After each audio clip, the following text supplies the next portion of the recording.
आइए देखते हैं आज का ये जो स्वाध्याय है हम ले रहे हैं, उसी पुस्तक को हम कंटिन्यू करते हैं। थिंक एंड ग्रो रिच, यानी कि अपने सोच से दौलतमंद बनिए, जो नेपोलियन हिल से लिखा गया है। और ये तीसरा अध्याय हम आज देखेंगे। वो शुरुआत करते हैं एक कोट से, जिसको पढ़ते हैं हम। What ever the mind of man can conceive and believe it can achieve. तो जो भी हम अपने दिमाग में सोच सकते हैं और उसको उस पे यकीन कर सकते हैं, तो वो सब हम हासिल कर सकते हैं। तो इच्छा शक्ति जो मेन है, वो है इच्छा शक्ति, जो आज का अध्याय है। तो इसमें लेखक फिर से शुरुआत करते हैं यही बताते हुए कि कैसे एडविन सी बार्न्स उस मालगाड़ी में बैठ के और थॉमस के पास वो पहुंचते हैं। और जब वो उनके पास पहुंचते हैं, मतलब जैसे ही वो स्टेशन पे उतरते हैं, उनके दिमाग में ये कल्पना फिर से शुरू हो जाता है कि, और वो अपने आप को वो देखने लगते हैं कि वो उसके साथ काम करने के लिए आए हैं, उनके साथ मतलब बिजनेस में, पार्टनरशिप में वो काम करेंगे। और इस सपने को वो पकड़ कर रखते हैं अपने विचार में और जाने नहीं देते, ये सोच के कि उनके पास पैसे नहीं है, या फिर वो जानते नहीं है इस बात पे। उनका ध्यान बिल्कुल नहीं जाता, बल्कि वो इस बात पे हमेशा फोकस्ड रहते हैं और ध्यान उसी बात पे रखते हैं कि जैसे ही उनको जैसे वो बिजनेस करने लगे हैं, मतलब कल्पना शक्ति, इच्छा के अंदर अगर हम अपनी इच्छा शक्ति में अगर हम कल्पना भी थोड़ा सा डालते हैं, जिसके बारे विशेषकर लेखक इसमें जोर दे रहे हैं, जितनी भी हम आगे चल के सुनेंगे, इसमें जो छोटे छोटे वो इंस्टेंस बताए हैं, तो उससे हम यही समझ सकते हैं कि अपनी इच्छा शक्ति को हम पहले अपने मन में कल्पना करें। तो उतरते ही उन्होंने ये कल्पना करना शुरू किया और फिर जाके उन्होंने ये प्रपोजल रखा, लेकिन उस प्रपोजल रखते वक्त भी उनके दिमाग में ये बिल्कुल डाउट नहीं था कि मेरे पास पैसे नहीं है और मैं कैसे इनके पास जाऊं और कहूं कि मुझे बिजनेस करना है आपके साथ। तो ये जो कॉन्फिडेंस उनके अंदर था, ये देखकर थॉमस ने भी उनको सराहा, और उसी बात से वो उनके साथ आगे बढ़ लिए कि ठीक है। और उसको जो कुछ भी करना था उसके लिए, मतलब ये मन में वो दृढ़ निश्चय जो हम सबके अंदर होना चाहिए कि इस काम को करने के लिए जो भी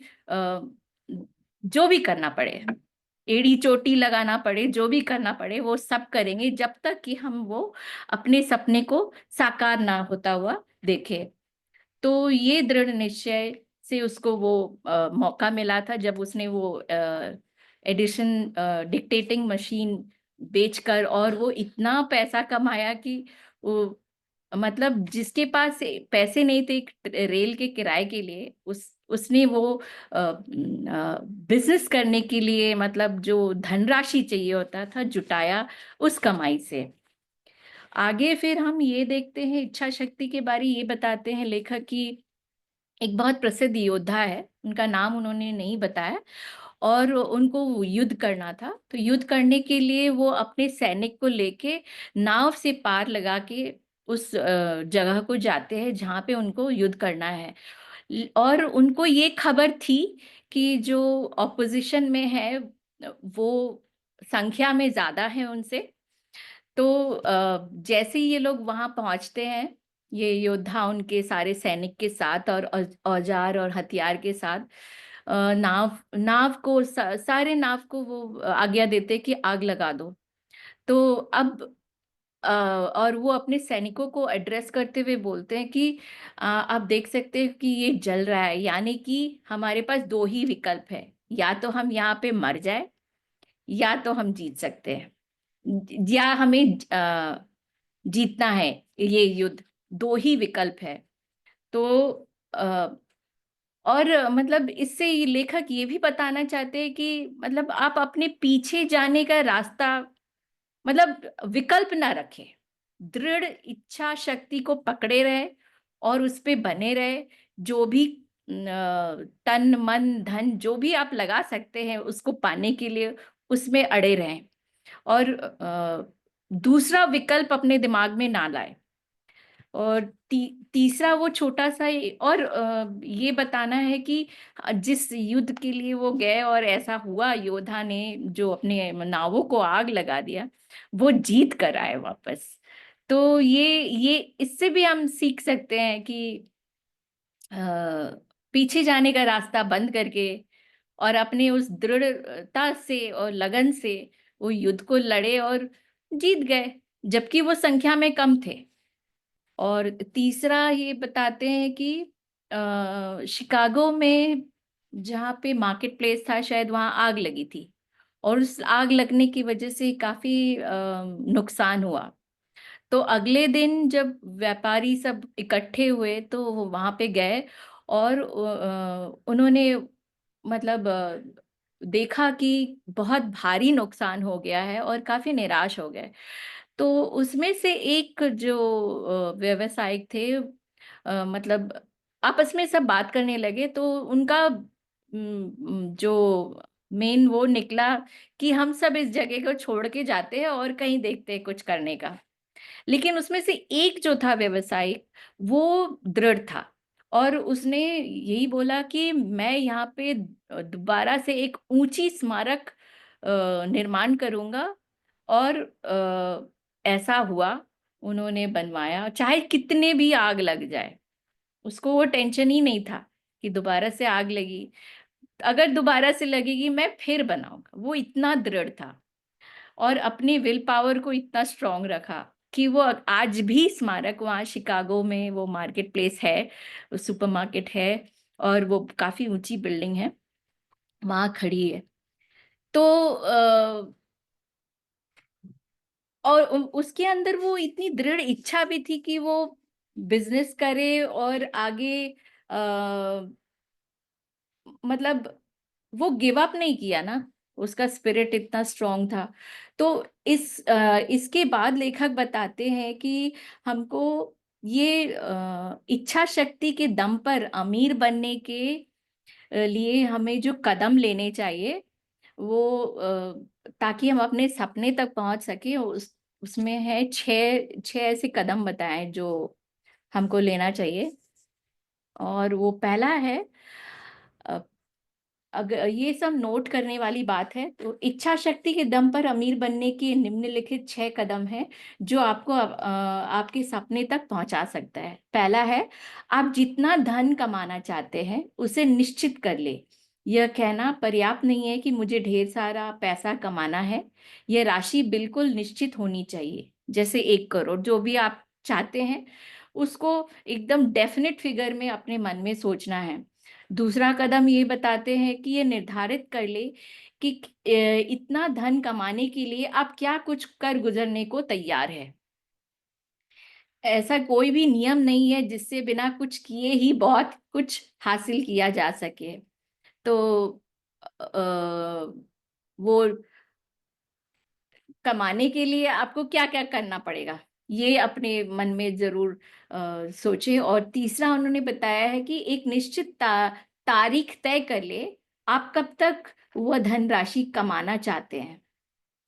और तारीख का भी हमको ध्यान रखना है, क्या स्टेप्स लेने हैं, कितना कमाना है, ये सब हमारे मन में ऐसे इनग्रेन्ड हो जाए, इतना अंदर आ जाए कि मतलब आपको वो दिखाई देने लगे मन के अ, इसमें। और चौथा स्टेप उन्होंने बताया, अपना धन कमाने की इच्छा के लिए एक योजना तैयार कर ले और अभी से शुरुआत कर दे। इससे फर्क नहीं पड़ता कि आप अभी तैयार है या नहीं, एटलीस्ट हम अपना कल्पना शक्ति को यूज कर सकते हैं। और उसके उसके लिए क्या क्या करना है उसकी प्लानिंग हम छोटी मोटी कर सकते हैं। फिर पांचवा उन्होंने बताया, एक कागज पर साफ तौर पर यह सब लिख ले कि आप कितना धन कमाना चाहते हैं, तारीख, इसके बदले आप क्या कर गुजरने को तैयार है, और अपनी योजना को भी लिख ले जिसके सहारे आप निश्चित धनराशि कमाना कमाने जा रहे हैं। उसके बाद छठवां उन्होंने बताया है, अपने लिखे हुए कथन को दिन में 2 बार पढ़े, एक बार रात में सोने से पहले और एक बार सुबह जागने के बाद। जैसे जैसे आप पढ़े, उसे अपने नजरों के सामने देखे, महसूस करें और इस बात पर विश्वास करें कि वह निश्चित धनराशि आपको हासिल हो चुकी है। तो लेखक यहाँ पे ये जो 6 स्टेप्स बताए हैं हमें, कि पहले तो अपने धनराशि का अमाउंट आप डिसाइड कर ले, फिर उसको पाने के लिए क्या करना है वो सब अपने मन में कल्पना कर ले, तारीख लिख ले, अपने धन कमाने की इच्छा के लिए ये योजना तैयार कर ले और अभी से शुरुआत कर दे। और हमेशा रेडी रहे, मतलब उस वक्त से ही शुरू हो जाए, और एक कागज पर साफ तौर पर ये सब लिख ले कि आप कितना धन कमाना चाहते हैं, ये करना है। और फिर छठवा वही है कि उनको 2 बार पढ़ना है, एक सोने से पहले और एक, ताकि हम अपने जैसे बताया गया है कि साइंटिफिकली कि हमारा मेन जो ब्रेन है वो आपका सबकॉन्शियस ही है, जो ये सब चीज को करने में मदद करती है। और हम जब इस बात को सोच के अपने अंदर कल्पना करते हैं, सोचते हैं, तो एक मन मन में तरंगे भी बनती है जो ब्रह्मांड में जाती है। ध्यान करने के माध्यम से सभी को पता चला है कि ये सब होता है, और वो उसकी वजह से आप वो सारी चीजें आकर्षित अपने तरफ करते हो, चाहे वो वस्तु हो, व्यक्ति हो, चाहे वो परिस्थिति हो, तो वैसा बनता है। और एक डायलॉग है जो शाहरुख खान के पिक्चर में बोला गया था कि आप इतनी शिद्दत से किसी चीज को चाहिए कि पूरी कायनात आप पीछे पड़ जाए उसको पूरा करने के लिए, आपके लिए।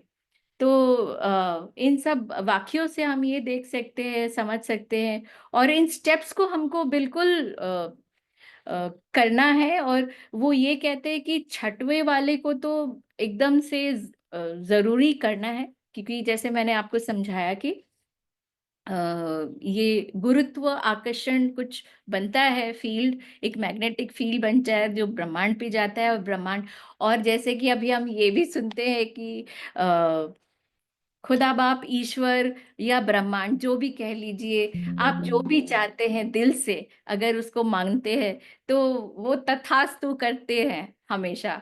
तो हम क्या चाह रहे हैं, क्या मांग रहे हैं, इस चीज की हमें ध्यान रखनी है, और इच्छा शक्ति को हमेशा प्रबल रखना है, और उससे बिल्कुल हटना नहीं है, चाहे कुछ भी हो जाए। और इस दौरान ये लेखक ये भी बताते हैं कि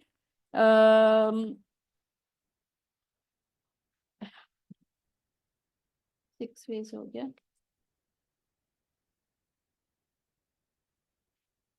और सपना जो है वो हम the power of great dreams, जो सपना हम देखने देखने वालों में 2 विशेषता होनी चाहिए, एक है सहनशीलता और खुली मन।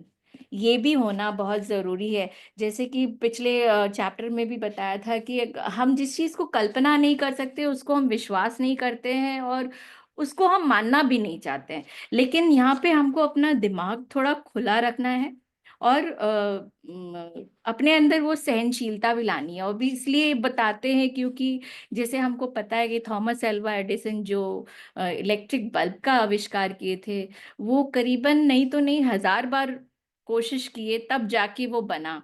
तो कहीं मैं पढ़ रही थी, मुझे अच्छा लगा ये सुन लाइन कि उन्होंने उनसे जब पूछा गया कि आप इतने बार असफल हुए तो आपका मन निराश नहीं हुआ, तो उन्होंने बोला कि नहीं, इतनी बार मैं सीखा।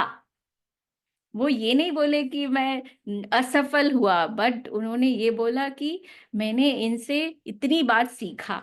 तो दैट इज समथिंग पॉजिटिव, कि हम हमेशा अपने दिमाग को थोड़ा पॉजिटिव रखें, और असफलताओं से बिल्कुल ना हारे। और जैसे कि मैं बताना भूल गई थी पहले कि एडविन सी बार्न्स ने, ये 5 साल उनको इंतजार करना पड़ा था जब से वो आए थे और काम करना शुरू किए थे एडिसन के ऑफिस में।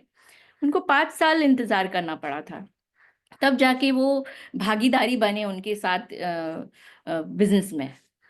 तो समय भी लगता है, थोड़ा सा जो असफलताएं आती है, और बहुतों को ये पता नहीं है कि सफलता का द्वार असफलता के द्वार से होके ही गुजरता है।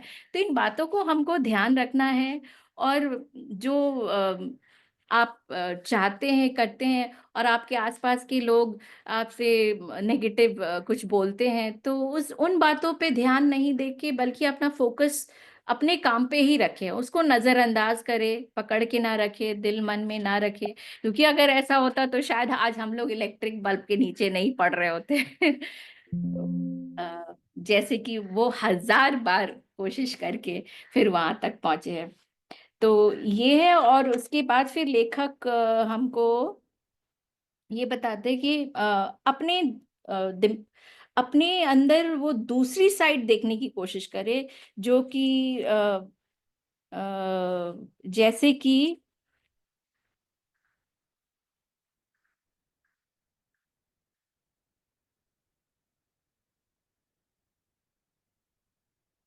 जैसे कि एक कहानी, ये एक वाक्य बताया गया है लेखक के द्वारा, कि सिडनी पॉटर जो थे वो एक जीनियस इंसान थे, और उनको पता नहीं किसी वजह से वो पकड़े गए और उनको जेल में रखा गया था। और जेल में होने के बावजूद उनका मन मतलब ये सोचने लगा कि अब क्या कर सकते। तो उनकी उनकी कल्पना शक्ति काफी अच्छी थी। वहां वो कहानी लिखना शुरू करते जेल के अंदर। और वो पता होगा, जैसे हम लोग स्कूल में भी पढ़े कि ओ हेनरी नामक नाम से वो प्रसिद्ध होते हैं बाद में। और उनकी बहुत सारी पुस्तकें बाहर आती है, छोटे शॉर्ट स्टोरीज के लिए वो काफी फेमस थे। तो इस वाक्य से हम ये सीख सकते हैं।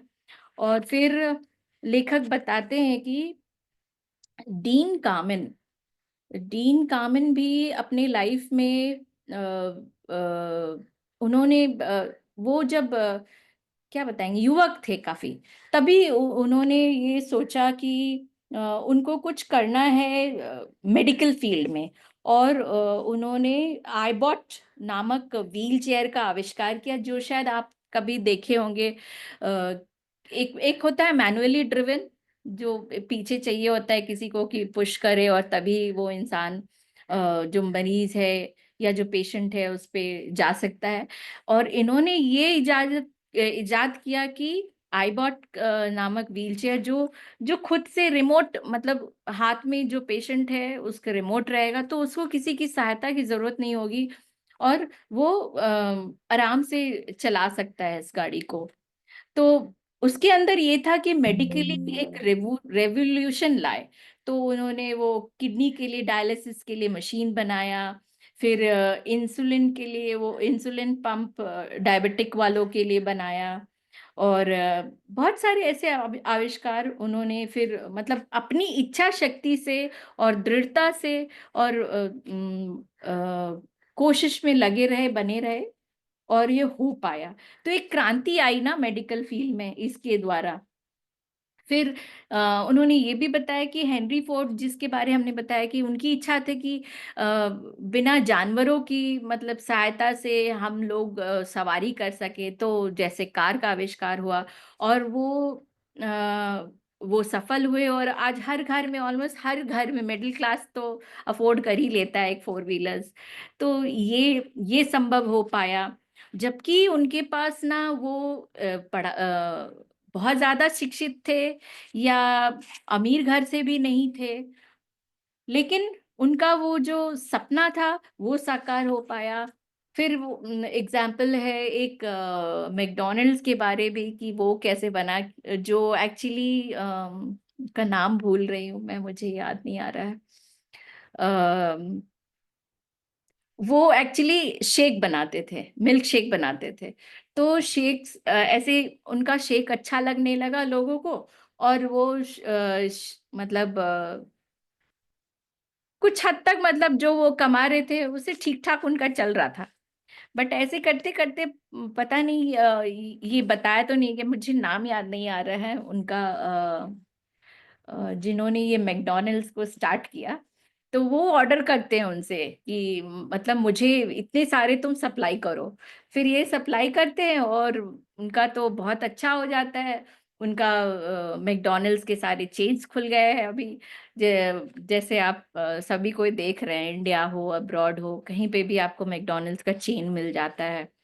तो वो भी एक छोटा मोटा वो था, मतलब आम इंसान था जो ये बड़ा सपना, मतलब शुरुआत तो वैसे की, वो छोटा सा शेक बना के फिर मैकडॉनल्ड्स में उनके साथ वो बिजनेस करने लगा और काफी मालदार हो गया है।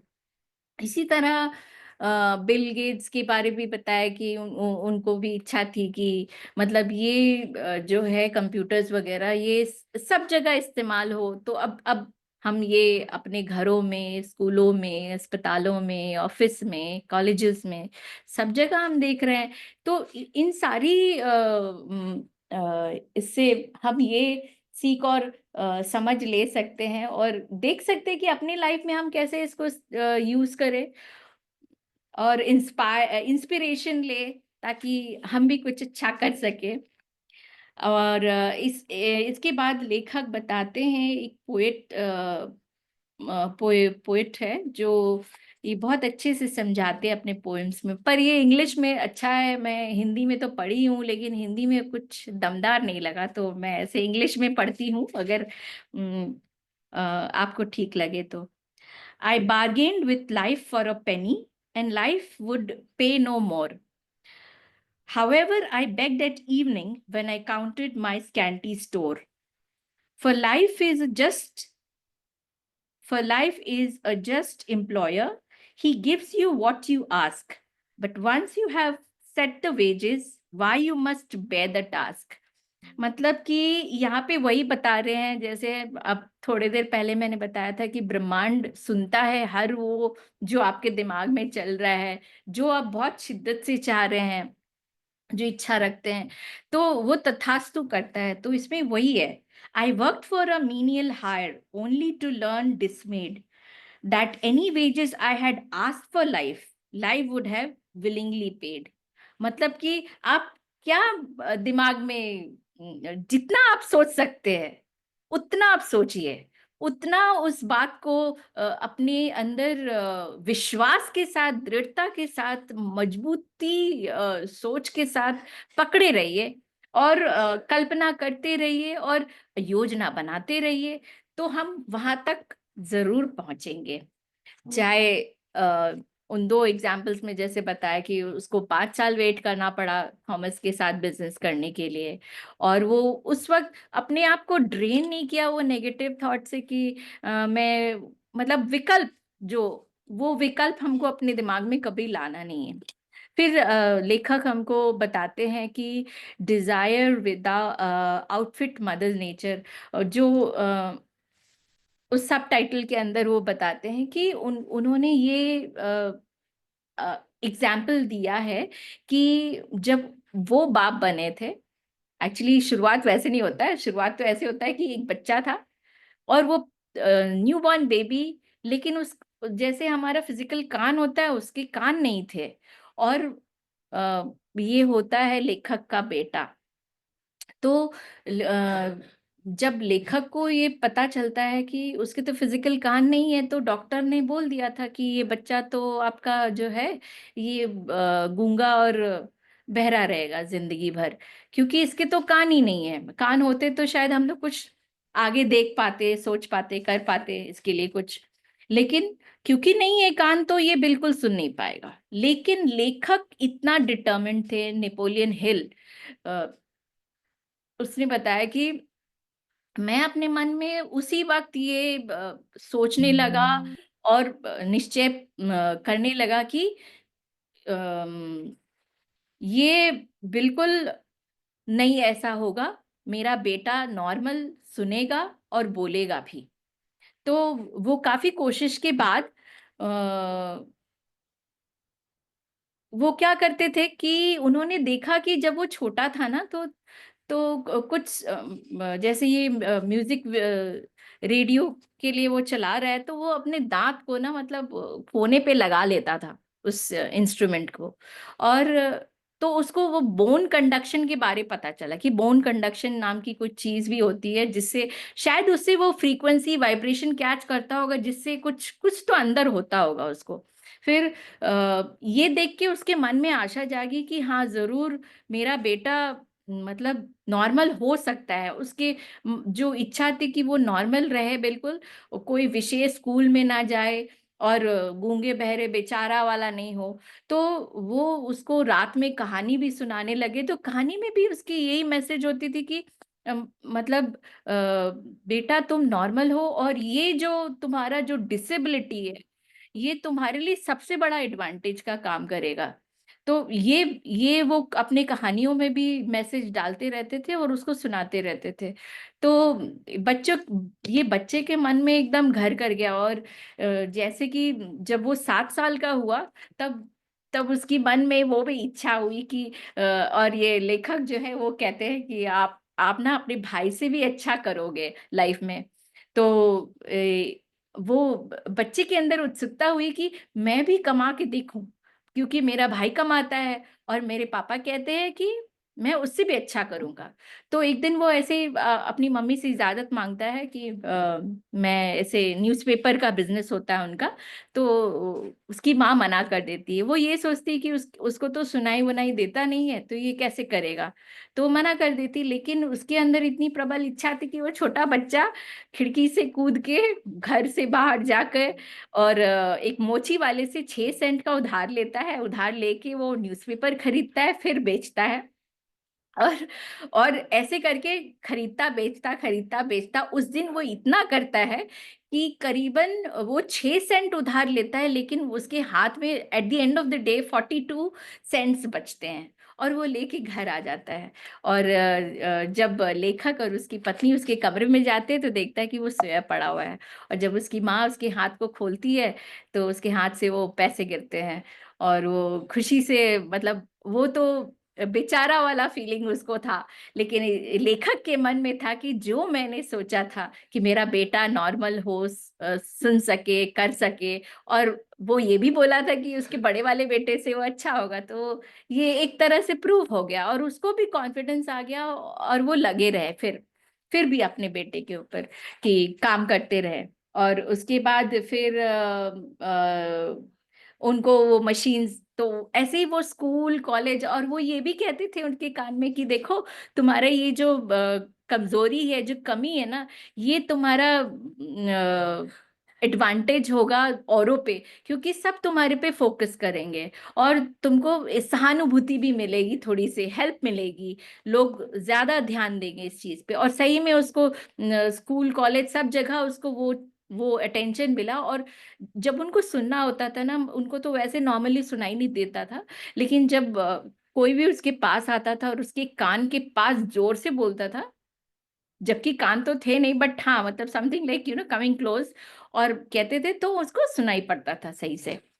तो वहां से फिर उसके बाद वो कॉलेज डिग्री इसी तरह हो जाता है उनका। और कॉलेज में फिर उनको एक ऑफर आता है कि आप ये ट्राई करोगे, ये हियरिंग एड मशीन कोई कंपनी बनाती है। और वो लेते हैं और उसको बहुत अच्छी तरीके से, पहली बार तो नहीं, जो वो यूज करते हैं खुद से वो वाला काम नहीं करता है, दूसरे वाला वो कोई कंपनी उनको ऑफर देती है और कहते हैं कि आप ये सैंपल करके देखो और फीडबैक दो हमें। तो वो ट्राई करते हैं और उनको बहुत अच्छी सी आवाज आती है। तो अपनी माँ की आवाज पहले सुनता है, जो काफी दिनों तक नहीं सुना था, और फिर अपने प्रोफेसर की आवाज, तो बहुत काफी खुश हो जाता है इस बात से। और फिर उनको ये प्रेरणा आती कि मैं ऐसे ही और बहरों को जो नहीं बहरे और गूंगे हैं उनको मैं मदद करूँ। तो वो कंपनी के साथ वो फीडबैक थैंक यू लेटर वगैरह लिखते हैं, तो उस लेटर से वो इतना प्रभावित होते हैं कि उनको बुलाते हैं। फिर ये न्यूयॉर्क जाते हैं, वहाँ वो कंपनी के अंदर घूमते हैं और देखते हैं सारा और सब कुछ समझते हैं। और फिर उसके बाद ये वो बाकियों को इस तरह से वो ऑर्गेनाइज करते हैं ताकि और गूंगे बहरे भी सुन पाए, और अपना अपना वो शेयर करते हैं। और उसकी वजह से बहुत सारों को फिर से वो सुनाई देने का और एक बोलने का एक विशेष वो मिलता है। क्या कहेंगे उसको, I am sorry. I'm not lot loss of words in Hindi. तो ये बताते हैं लेखक, और उसके बाद फिर अंत करते हैं वो एक छोटा सा वाक्य के से, जैसे कि अम, एक एक उनका ही कोई मित्रजन है, और वो अब हॉस्पिटल में है और उनका हालत बहुत ही खराब है। ये लास्ट वाक्य है जो ये बता रहे हैं इस चैप्टर में। और वो उनका कुछ ऑपरेशन होना है, पर उनका उनका जो हाल है, वो हाल देख के डॉक्टर्स, नर्सेस सभी कोई बहुत पॉजिटिव नहीं है। तो लेखक जाते हैं, उनसे पूछते हैं कि क्या मतलब इसका क्या चांसेस है? तो वो लोग तो सभी नेगेटिव रिप्लाई देते हैं कि ये सरवाइव नहीं करेगा ये ऑपरेशन। और फिर ये लेखक इससे मिलते हैं, पेशेंट से जो उनका दोस्त है, और वो कहता है, अरे चिंता मत करो यार, मैं लौट के आऊंगा। अ, फिर उनका सर्जरी होता है और वो सचमुच में वो बच जाते हैं। और जब लेखक उनसे मतलब डॉक्टर्स बोलते हैं कि ये जो प्रबल इच्छा जो उसके अंदर थी, उसकी वजह से आज ये जिंदा है। तो ये हम सभी वाक्यों से देख सकते हैं कि जरूरी नहीं है कि हमारे पास कितने पैसे हैं, हमारे पास कितना एजुकेशन है। मेन तो वही, बॉटम लाइन वही है लेखक का कहने का, कि आप अपनी इच्छा शक्ति को मजबूत करें, और इच्छा शक्ति के बल पे हम सब कुछ पा सकते हैं, जैसे कि इस लेखक ने बताया है। So thank you so much आप सबों को समय देने के लिए और मुझे सुनने के लिए। और आई होप कि ये हम सभी के अंदर ये प्रेरणा जागृत करे, ताकि हम भी आगे ऐसे बढ़ सके। So thank you so very much. धन्यवाद।